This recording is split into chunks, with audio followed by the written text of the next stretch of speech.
Buenos días. Continuamos con este recorrido por la historia del siglo XX en España, hablando de la Guerra Civil, que es una guerra que enfrentó durante 3 años a los bandos que a continuación vamos a exponer. Recordad que la guerra había comenzado con un golpe de estado militar dado entre el 17 y el 18 de julio de 1936, que siguió a ese periodo convulso de varios meses con enfrentamientos en las calles y demás entre los extremistas de derechas y de izquierdas en el país. Bien. ¿Quiénes se enfrentan en la Guerra Civil Española? Pues bueno, aunque los nombres que se utilizan son de distinto tipo, a veces dependiendo del posicionamiento ideológico también de quien los está contando, nos vamos a encontrar con dos ejércitos.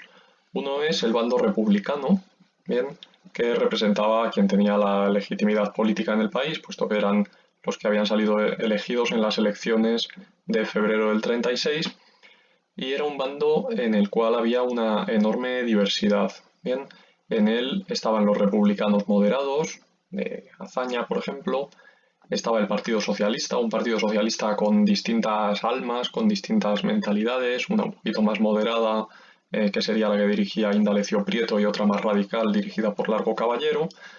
Estaba también el Partido Comunista, que era un partido que se había escindido del Partido Socialista 15 años antes y que no tenía mucho apoyo en las urnas, pero que va a cobrar una gran importancia a lo largo de estos años, puesto que es la garantía para que la Unión Soviética envíe armas que permitan la defensa o el avance en la guerra de este bando, el Partido Comunista, que va a ir cobrando peso a lo largo del conflicto.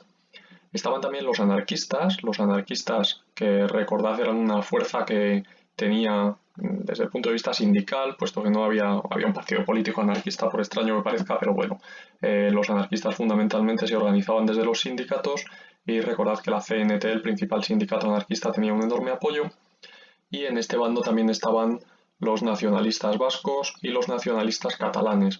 Los nacionalistas vascos del PNV, que curiosamente son un partido católico y son un partido conservador, pero que vieron que el triunfo del bando republicano permitía una cierta descentralización del poder, mientras que los sublevados, los que vieron el golpe de Estado, iban a quitar cualquier posibilidad de avance autonomista en el País Vasco.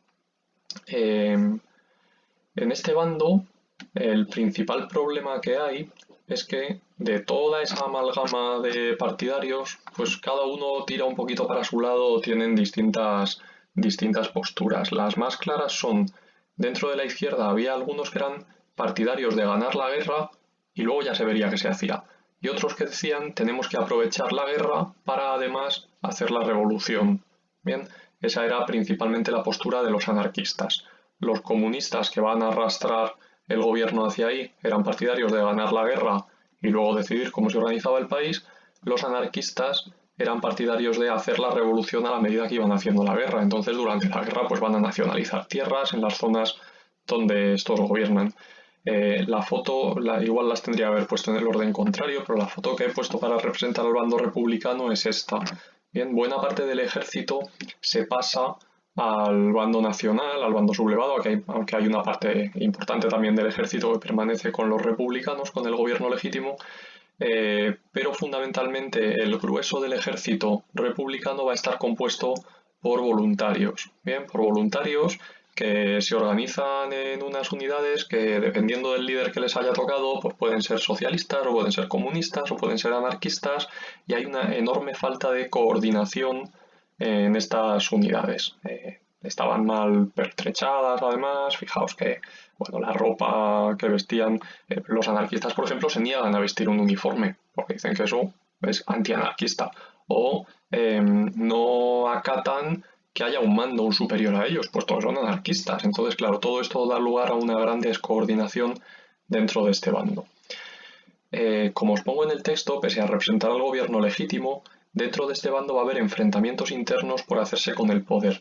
El más importante de ellos es lo que se conoce como los sucesos de Barcelona, que tienen lugar en el mes de mayo de 1937 y que es un enfrentamiento a tiros dentro del bando republicano entre, por un lado, los anarquistas y un partido que se llamaba el POU, un Partido Obrero de Unificación Marxista, que estos eran comunistas, pero eran seguidores de la línea de Trotsky, por lo tanto anti-stalinistas, ¿bien? Los anarquistas y los trotskistas por un lado, enfrentándose a los comunistas a tiros en Barcelona. Los comunistas van a salir fortalecidos de este enfrentamiento, el POUP prácticamente va a desaparecer, los anarquistas van a tener que acatar las órdenes y prácticamente a partir de este momento el anarquismo en España desaparece como fuerza política. Bien, y este bando acabará quedando dominado por el PC. Para entender por qué los comunistas dominan este bando a medida que va avanzando la guerra, hay que tener en cuenta también el apoyo internacional de la Unión Soviética a este bando. Porque cuando estalla la guerra, teóricamente todos los países firman un tratado de neutralidad por el cual la guerra civil española se entiende que es un asunto español y que los españoles deben apañársela a ellos. Bien, esto va a implicar que el gobierno legítimo se queda sin el apoyo de otras democracias que había en aquel momento, como la francesa, como la inglesa, que podían haber enviado armas o haber apoyado comerciando o aislando al ejército de Franco para de alguna manera reforzar la legitimidad del gobierno republicano. Pero en el momento de crisis mundial que estábamos, fijaos que estamos en el 36, recordad lo que pasa con Hitler en esa época, como también a él le dejan hacer, bueno, pues las potencias deciden lavarse las manos, no meterse en los asuntos de España, saben que la legitimidad está en el bando republicano, pero temen que un triunfo en una guerra civil del bando republicano implique la conversión de España en un país comunista y se quitan del medio. Bien, el único apoyo que va a tener el bando republicano va a ser la Unión Soviética. La Unión Soviética que va a poner caro, por así decirlo, el apoyo porque exigirá de alguna manera al gobierno republicano una contraprestación. Yo te envío tanques, pero tú tienes que permitir que el Partido Comunista dirija este bando, aunque nunca hubo un presidente de la República Comunista. Bien, como presidente de la República estaba Manuel Azaña en este momento y como presidente del gobierno se eligió primero a Largo Caballero y luego a Negrín, siempre dirigentes del Partido Socialista, pero al final quien movía los hilos era la Tercera Internacional, era la Unión Soviética. Y el otro apoyo internacional que va a tener este bando es el de las brigadas internacionales, en torno a 40.000 personas voluntarias que van a venir de todo el mundo a luchar con el bando de la República, y cuando digo de todo el mundo digo literalmente de todo el mundo. Había neozelandeses, había chinos, había un montón de estadounidenses, franceses, italianos, etcétera, bien, que van a luchar a favor del ejército republicano, entendiendo que lo que estaba pasando en España es una guerra para frenar al fascismo. Bien, de alguna manera, de la guerra civil española se habla tanto, y no solo en España, sino también fuera de España, porque fue como una especie de antecedente de la Segunda Guerra Mundial, o una especie de reproducción en miniatura de lo que luego iba a ser la Segunda Guerra Mundial. Un gobierno legítimo republicano con alianza con los comunistas luchando contra el fascismo. ¿De acuerdo? Con la diferencia de que aquí quien ganó fueron los fascistas, a diferencia de la Segunda Guerra Mundial. Bueno, esta visión de la guerra civil como una lucha contra el fascismo va a movilizar a través de la Tercera Internacional, del apoyo de los partidos comunistas mundiales y demás, que vengan en torno a 40.000 voluntarios a luchar en el bando republicano desde todas partes del mundo. Frente a ellos estaba el bando nacional. El bando nacional en principio también representaba distintas ideologías. Ahí estaban distintos partidos de derecha, estaban los monárquicos, estaban los carlistas, fijaos, que seguían existiendo especialmente en la zona de Navarra y que van a tener una cierta importancia en esa zona, pero también estaban los falangistas que eran abiertamente fascistas, bien, o sea, había distintas mentalidades de derechas. Solo que, a diferencia, y también cada uno tenía sus objetivos y su ideología dentro de este bando, solo que a diferencia del bando republicano, lo que van a hacer bien los nacionales es que muy rápidamente van a unificar la acción y el mando en torno a la figura de Franco.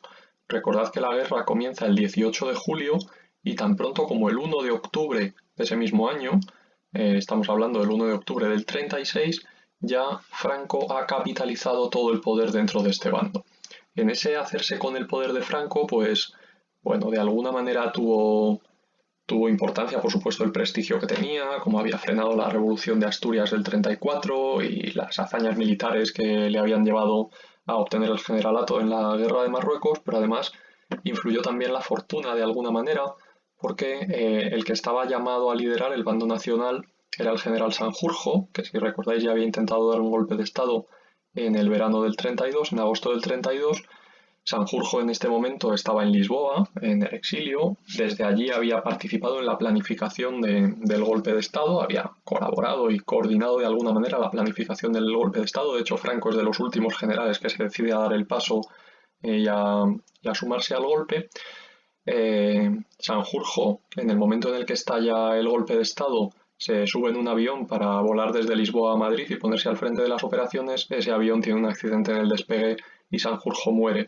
Entonces la ausencia de ese liderato va a ser lo que va a permitir que Franco luego muy pronto se haga con el poder, aunque había otros candidatos. Estaba el general Mola, que también desde Marruecos, perdón, desde Navarra había sido uno de los directores del golpe. Estaba el general Godez, estaba Cabanellas, pero bueno, al final quien se acaba quedando con el poder es Franco. Franco muy pronto se va a convertir en jefe del Estado, se va a convertir en jefe del gobierno de este bando, por supuesto es generalísimo del ejército, es jefe del ejército también, y desde el mes de mayo de 1937 dirigirá el partido único en este bando que es Falange Española Tradicionalista y de las Jons. O sea que estamos dando en el contexto de la guerra la configuración de Franco como un dictador fascista con acumulación de poderes, culto al líder, lo que estudiamos en el tema de los fascismos, partido único con la jefatura del partido ejercida por el líder del país, etc. ¿Vale? Este bando además va a tener desde el principio el apoyo de la Iglesia. La Iglesia va a hablar públicamente de la guerra civil como una cruzada. Bien, es la nueva cruzada, igual que en la Edad Media había cruzadas contra los musulmanes, pues ahora hay que hacer la cruzada contra los comunistas que quieren laicizar el país, laicizar España, hacer que España deje de ser lo que para ellos tiene que ser, lo que siempre ha sido, que es un país católico. Bien, esto va a traer un enorme apoyo de la Iglesia. No subestiméis la importancia que todavía en esta época, especialmente en las zonas rurales, tenía la Iglesia sobre la población. Bien, y la Iglesia pagará este apoyo luego a Franco, y bueno, sabéis que la dictadura de Franco fue una dictadura claramente católica. Bien, hablaremos de ello en la siguiente parte del tema.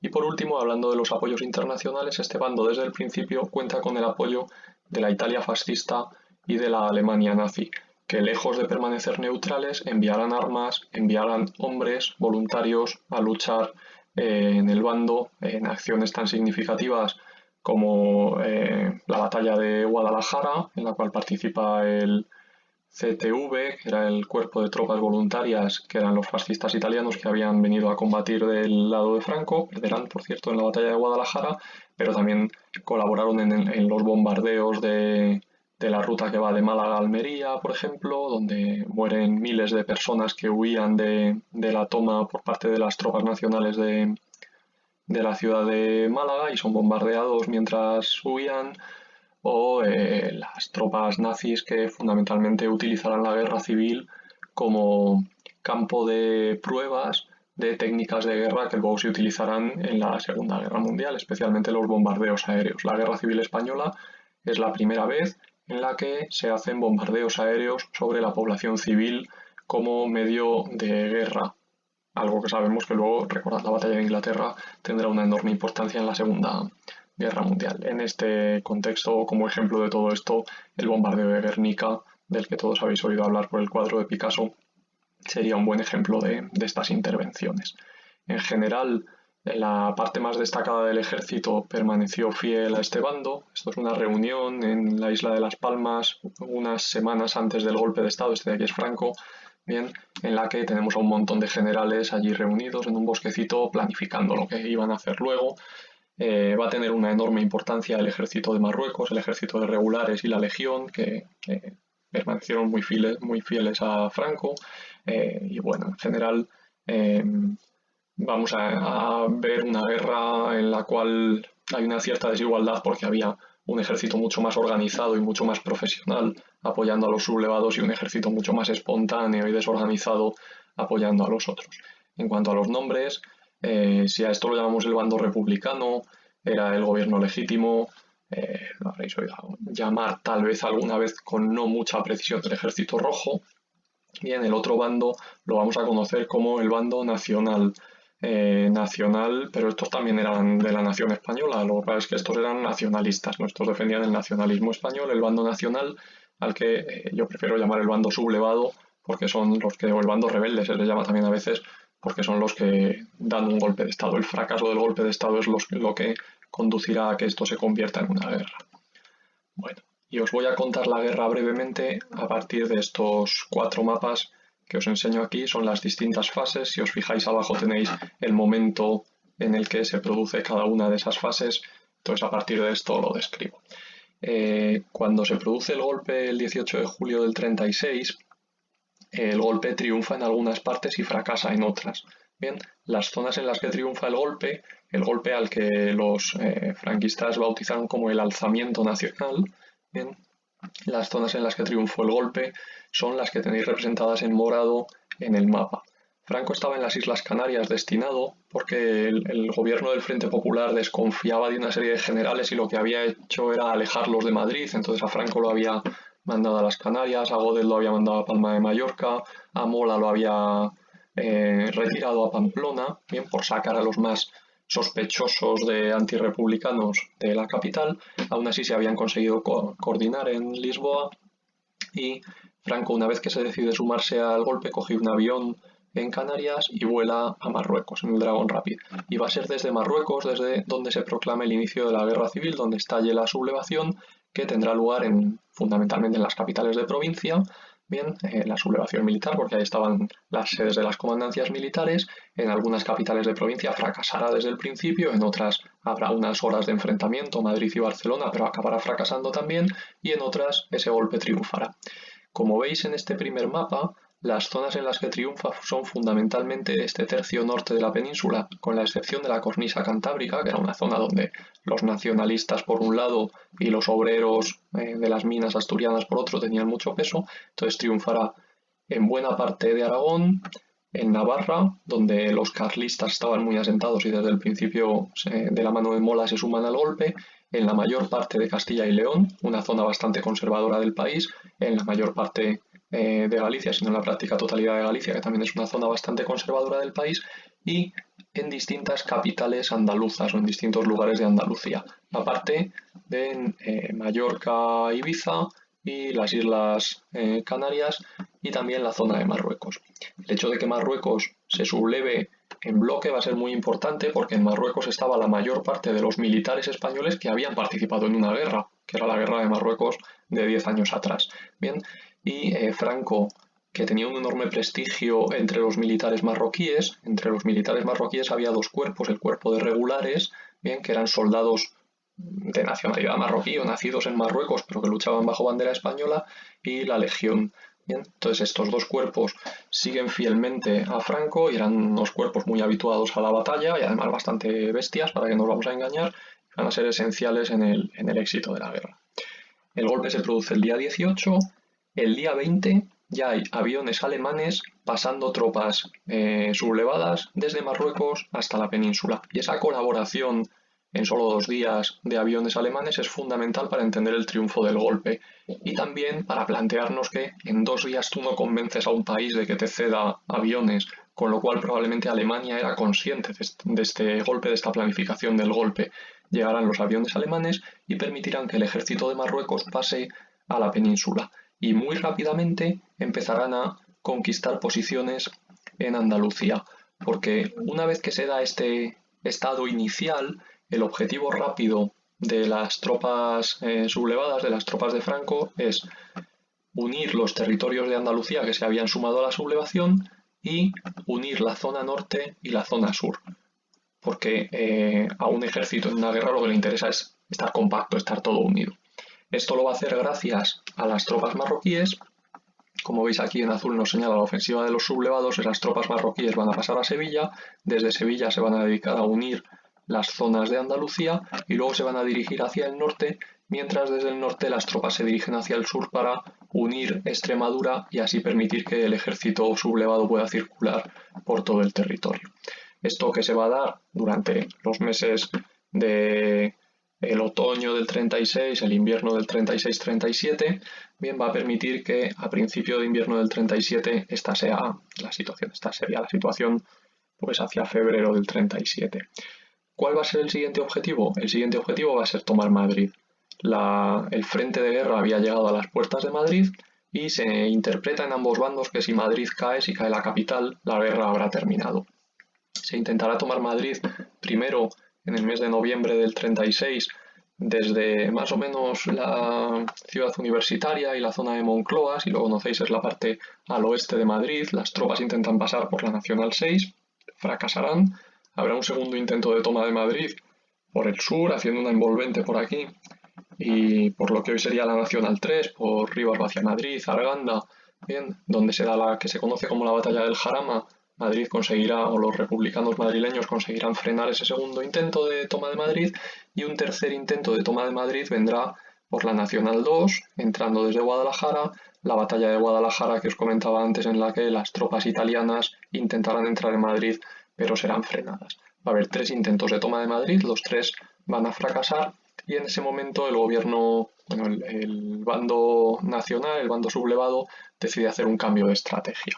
Y el cambio de estrategia va a pasar fundamentalmente por, dado que hemos fracasado en el intento de tomar Madrid, conquistemos esta bolsa norte, porque esta bolsa norte tenía una cierta importancia. Aquí había minas de metal, había minas de carbón, había una fuerte resistencia por parte de los republicanos de la zona, y de alguna manera significaba, esto era uno de los pulmones industriales del país. Entonces el ejército de Franco entiende que conquistar ese pulmón industrial le va a dar fuerza para poder continuar la guerra. Bien.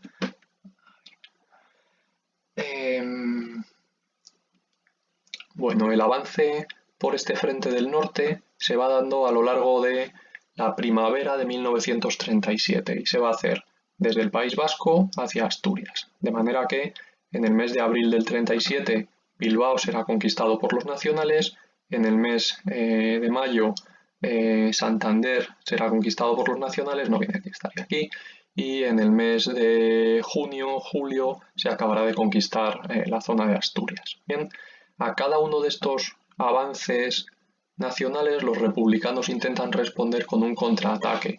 Va a haber contraataques republicanos, los republicanos en general en la guerra están siempre a la defensiva o a la contraofensiva. Va a haber, por ejemplo, contraataques republicanos aquí, cerca de Zaragoza, en Belchite, donde tendrá lugar la batalla de Belchite, o cerca de Madrid, en Brunete, esto sería la Nacional 5 más o menos, la salida de Madrid por la Nacional 5, donde por primera vez los republicanos pueden utilizar los tanques que los soviéticos, que la Unión Soviética ha hecho llegar a España. Es un fracaso el uso de estos tanques soviéticos porque no los sabían manejar bien, avanza muy rápido el cuerpo central de los tanques soviéticos, los nacionales envuelven por los flancos ese avance, aíslan una bolsa de republicanos y al final les acaban quitando los tanques, con lo cual la campaña militar fue un desastre. El último intento de contraofensiva republicano en esta época va a ser la batalla de Teruel. La batalla de Teruel tiene lugar a principios del año 38. Bien, de alguna manera la prensa iba informando, siempre ocultando las derrotas de los propios y exaltando las victorias, pero bueno, a los republicanos se les hacía muy evidente que la guerra se estaba perdiendo, por mucho que Madrid no hubiera sido tomada y demás.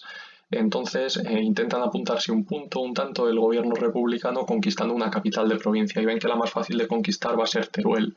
Bien, de manera que a principios del 38 Teruel es conquistada por los republicanos, es la primera capital de provincia conquistada por los republicanos. Se apuntan ese logro de hemos tomado una capital de provincia, esto es el inicio de la reconquista del territorio y no sé qué. 2 meses después, los nacionales, que han terminado con esa conquista del norte, congregan a su ejército y lo mandan a recuperar Teruel y recuperan Teruel. Bien, la recuperación de Teruel va a permitir que en esta zona de aquí haya una concentración de tropas nacionales, de tropas franquistas, y lo que decide Franco en este momento es mandar el grueso de su ejército, ya que están en Teruel, a la costa, porque así lo que va a hacer es partir en dos la zona republicana y dejar aislada una bolsa en Cataluña y otra bolsa en el centro, acercándose mucho a Valencia, que es donde se había implantado la sede del gobierno mientras Madrid estaba sitiado por los republicanos. Bien, entraríamos así en un último periodo de la guerra. Como veis, estamos en el periodo desde el invierno del 38, tras la batalla de Teruel, hasta el invierno del 39. La guerra termina el 1 de abril de 1939. En este momento, con las tropas franquistas ya en la costa y con el territorio republicano dividido en dos, es evidente que la República ha perdido la guerra. Es evidente que en cuanto quiera Franco va a poder terminar la guerra. Y aquí hay discusión entre los historiadores que es por qué la guerra dura un año más.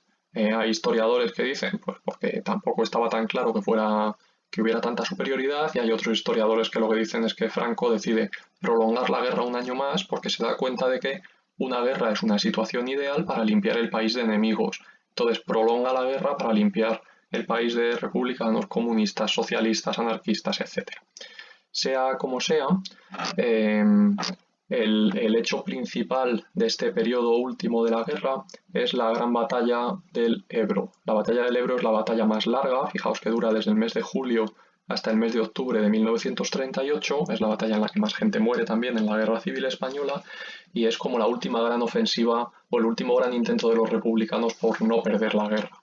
Los republicanos reclutan a todo el ejército que puede, lo concentran, incluso hacen un llamamiento a filas de lo que se conoce como la Quinta del Biberón, de jóvenes que tenían en aquel entonces entre 16 y 18 años y que son llamados a filas para defender al gobierno republicano, y va a lanzar una gran ofensiva desde el sur intentando volver a reunir las dos zonas republicanas. Conseguirán cruzar el río Ebro, conseguirán avanzar unos kilómetros, pero serán frenados por las fuerzas republicanas, por las fuerzas nacionales. Sin embargo, los republicanos tienen aquí, el gobierno tiene aquí otro afán, que es que esta batalla dure lo más posible, para que esta guerra dure lo más posible. Porque estamos en el verano de 1938, las cosas en Europa están ya muy tensas con Alemania. Alemania ya ha hecho el Anschluss en el mes de marzo del 38, y la última esperanza del gobierno republicano español es que estalle la Segunda Guerra Mundial, porque si estalla en Europa una guerra entre Francia e Inglaterra por un lado y Alemania e Italia por otro, la Guerra Civil Española es exactamente eso, con lo cual el gobierno francés y el gobierno británico tendrán que apoyar al gobierno de la República, porque se entenderá que esto es un episodio más de la Segunda Guerra Mundial. No sé si entendéis el razonamiento. Si la Guerra Civil Española sigue antes o si la Guerra Civil Española sigue y la Segunda Guerra Mundial empieza, la Guerra Civil Española va a quedar absorbida por la Segunda Guerra Mundial.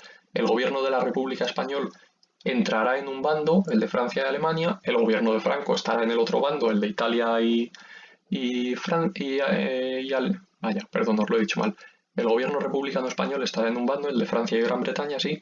El gobierno franquista estará en el otro bando, en el de Alemania e Italia, y de alguna manera la República volverá a tener esperanzas de ganar la guerra. Por eso lanzan esta gran ofensiva e intentan prolongarla lo más posible. ¿Qué es lo que pasa? Que en septiembre de 1938, conferencia de Múnich, Francia y Gran Bretaña se bajan los pantalones de nuevo ante Hitler, le dicen, bueno, has invadido los Sudetes, quédatelos, pero no lo vuelvas a hacer, y el gobierno republicano de alguna manera baja los brazos. Bien, si tras la invasión de los Sudetes por parte de Hitler, Francia y Gran Bretaña hubieran dado un golpe sobre la mesa y hubieran dicho esto es inaceptable, Hitler les habría declarado la guerra, o ellos le habrían declarado la guerra a Alemania y habría estallado. Pero como no lo hacen en ese momento, el gobierno republicano de alguna manera se rinde, baja los brazos.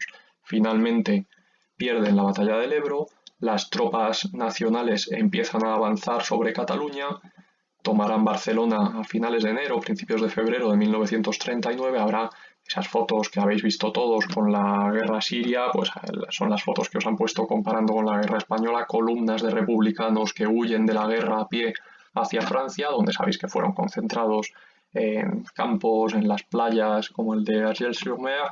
Es el contexto, por ejemplo, en el que Antonio Machado se va a pie de España y morirá unas semanas después en Collioure, apenas pasada la frontera. Bueno, Cataluña en el mes de febrero ha sido totalmente conquistada y las últimas zonas que quedan serían las zonas del centro y el sudeste de la península. En Madrid hay una especie de golpe de Estado dentro del gobierno republicano para ofrecer una paz a Franco. Bien, el coronel Casado toma el poder y en nombre de un gobierno no elegido por nadie rinde la República a las tropas de Franco, buscando que con ello de alguna manera perdonara vidas y demás, pero Franco no lo hace. Bien, y el 1 de abril de 1939 el bando franquista publica un bando, en un comunicado que comienza con las célebres palabras cautivo y desarmado el ejército rojo, la guerra ha terminado. Bien, de manera que el 1 de abril del 39 termina la Guerra Civil Española con la victoria del bando sublevado.